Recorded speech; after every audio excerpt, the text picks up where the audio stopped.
How are things on the West Coast? I hear you moving real fine. You wear those shoes like a dove. Now step those shoes, we'll go roaming in the night. Well, how are things on the West Coast? You keep it moving to your soul's delight. Now I've tried the brakes. I've tried, but you know it's a lonely ride. How are things on the West Coast? Oh, I'd move heaven behind those eyes. Today my heart swings.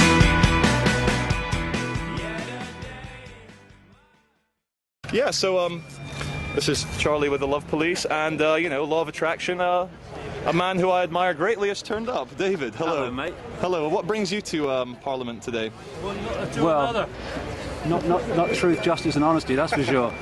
Anything but. And it's just a farce going on here, where you know the whole thing's being stitched up by three masks on the same face. Absolutely, but surely it pacifies the public when they get to elect middle management and not the franchise owner. Surely. Well, I think what's happening here is that there's a serious move to try to create a one-party state in Britain. Yeah. No, absolutely. Because if you get the so-called progressive alliance, which if you look at the definition of progressive is anything but progressive, they could be in for a long time, almost indefinitely. So And you have a one-party state under the guise of two parties. I loved your newsletter about David Man-Child Miliband. I think you are correct. I think that was happening today. Yeah, David Miliband, the child in a man's body who's could be Prime Minister of this country eventually. Yeah. It's not just tragic, it's terrifying, right? It is terrifying. But no, thanks for all the work you do, and you're an inspiration. And also, we managed to confront George Osborne and William Hague at Whitehall right now, and ask them about their connections to big business and Russian millionaires and yachts and Bullingdon clubs, and they were very upset. And what we found also, as we find that sometimes the general public are the biggest enemy to anyone trying to expose the truth, because everyone started swearing at me, including Sky News crew, saying F off back to America because I've got an American accent. And then I said, actually, I'm Scottish. And they said, well, F off back to Scotland. So yeah, but you see, you like the rest of the public are not part of the game. No. You're not part of the club. You know, the club is journalists who are repeaters. They just repeat the official story over and over again, and then it becomes official history. You've got the politicians who are members of the same club. You've got the bankers and the big business people who are members of the same club, and therefore you're dealing with different departments basically in the same kind of network. And if you come in and start saying things that are outside of that, then you know the club is going to react, whether it's a journalist, a politician, or whatever. absolutely. It's a time when people have to realise that, you know, as George Carlin said, it's a great big club. And you're not in it. And you're not in it. And it's time we did get in it, because instead of being on the sidelines, you see, the idea that you can change the system of corruption and self-interest and the bigger, wider conspiracy cabal through the ballot box is ludicrous. Yeah, totally ludicrous. Pre-selected puppets. The whole system's stitched up to stop the system being changed or challenged. What we have to do en masse is stop cooperating with the system. Yeah, absolutely. You know, while we say things like So this is all just distraction. while we say things like oh, you can't break the law, you can't defy the law, well, okay, well, put the handcuffs on then, because what we're saying if we do that is the laws are changed here, actually a small cabal officially changed here, and then if you obey them, no matter what they say, even we can take your children away, which they're increasingly doing to people, then we're already completely enslaved, because they change the law, we have no say in that, and then we obey the law, the system wins. What we've got to do is stop doing that and stop cooperating with laws that are specifically there to enslave us. Absolutely. What are we doing? Yeah. And what you were saying there, it's the equivalent of someone in a prison cell with a group of people in a prison cell. Someone starts to get through the door, and it's not the prison warders that jump to stop them, it's the other prisoners in the bloody cell. Yeah. That's what they're doing. Oh, shut up and all this stuff. It's the greatest prison is one where the the prisoners think they're free. Absolutely. And that's what this farce and facade of a nonsense and smokescreen is all about. The media circus, the festival of lies, the big noble lie. Yeah. No, it's great to bump into you, David. No, it's great. I think we'll carry on the megaphone and see what we Good can idea. do. Yeah. David, Good idea. Before we let you go, I just had one question as well for you. The proportional representation. I believe this is a plan basically set up so that no one party will ever have control in the UK.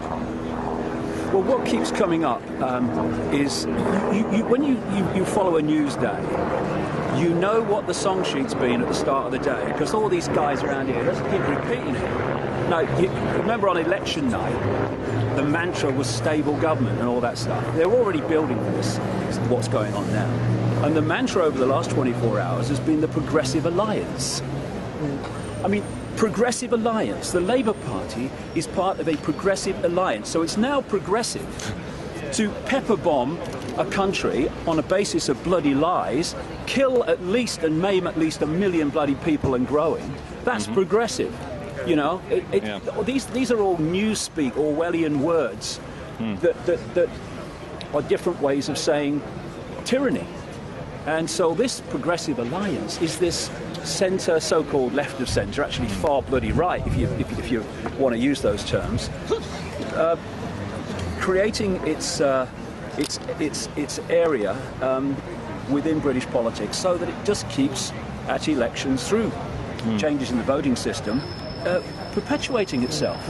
And we have a situation, see, in South Africa, for instance, which is supposed to be a democracy, where the ANC is so totally in control that whoever gets elected head of the ANC is the president of the country. Now, once you get a one-party state masquerading as two parties, which they're kind of trying to get going here, then you have the same thing. We had it with Brown. He became leader of the Labour Party, became Prime Minister of the country. Sorry, can I be saying this? No. Now if Miliband gets voted in the Labour Party the way they want to swing it, then he could possibly become Prime Minister without a vote being cast by the public for him to take that office. And this is what they're doing. They call it the centre ground. I'll tell you a quick story. Many years ago now, back in the 1990s, I met an Oxford Don, a woman, she was quite elderly by then, and she worked in certain areas of government, and she was very much a researcher into the intelligence agencies and their background. And she said to me, and she put this in writing to the government, a government committee, it was the Nolan Committee on, doing the right thing in public life, honesty and all that stuff, which of course has not happened. Surprise, surprise. But so she's actually put this officially down as well, and she said that she was at Oxford University in the 1940s, and people thought in the Communist Party there that she was one of them, and they had this meeting where there was a speaker. And she got invited in because, quite wrongly, they thought she was one of them. The speaker stood up, 1940s, and he said that he represented a secret society that had two wings. There was a political wing and there was a biological wing. He was head of the political wing, he said, and therefore at some point he would become Prime Minister of Britain. He said that what would happen is that politics would be pushed onto a middle ground, so that basically there was no difference between them.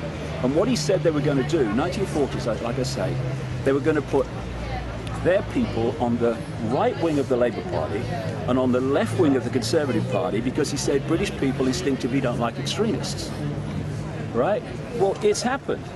The speaker that night was Harold Wilson. Oh, there you go. Who became Prime Minister of this country for a long time in the 60s and 70s. Yeah. It's all orchestrated. It's all pre-selected, it's all theatre. That's what's happening here. It's just the next major stride in turning this country into one-party state. Yeah.